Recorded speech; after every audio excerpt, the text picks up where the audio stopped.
This segment brought to you by Sure Crop, liquid crop nutrition delivered right to your farm. We're back. Now we learn more about the effects wildfires have on cattle with Kyle Bauer and David Clawson. Hi, this is Kyle Bauer. I have the opportunity to visit with David Clawson. A year ago, or at least 8-9 months ago, we visited with David about the Starbuck fire. Much of his ranch was affected by that. And now, after a year, what things are like and what has happened over the last year. David, the Starbuck fire started on March 6th. And tell us about what came about after that, and then take us through the last 18 months.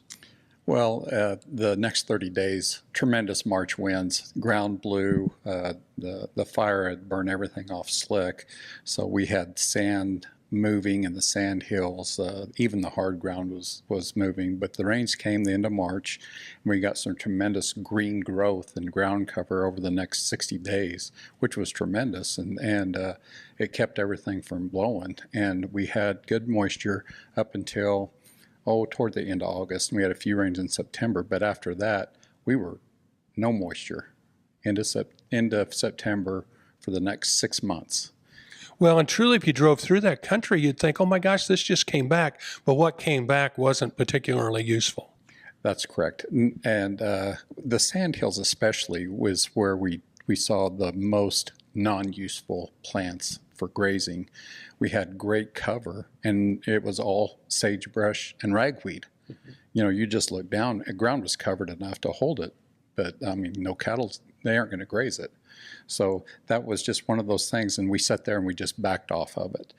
And the amazing thing that we found with those particular areas is I took pictures 2 weeks ago, so the first part of August, I looked down, no ragweed.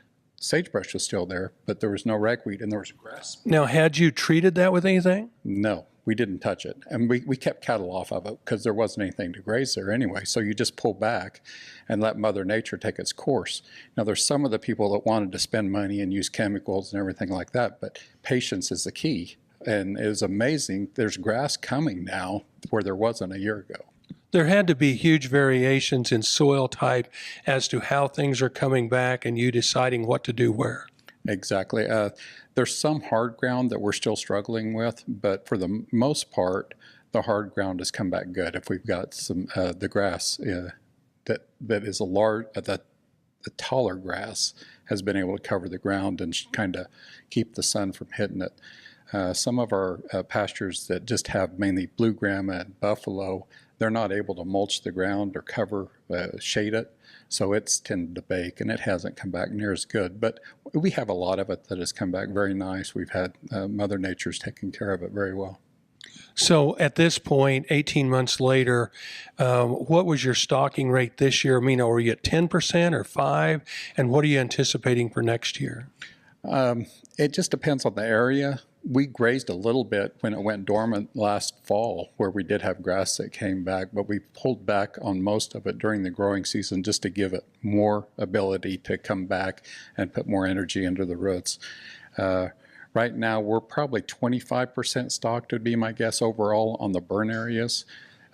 So I think we'll get back up to 50 to 75% by next year if everything holds. And we've had wonderful moisture the last 90 days. So even through that drought of 6 months, we've had great moisture for the last 3 months.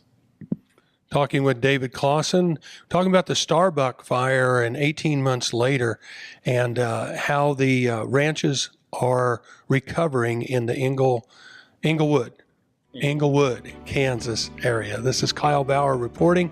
Back to you, Jamie. Thanks, Kyle. Come back after the break for this week's Kansas Farm Bureau update. Kim Mandarin with Hardy Insurance. I'm here to help you with all of your farm and ranch needs. When it comes to protecting your operation and your family, you need a name you can trust at a price you can afford. Call me today or visit hardyaviationins.com. Valley Vet Supply is devoted to providing information and professional quality products at reasonable prices.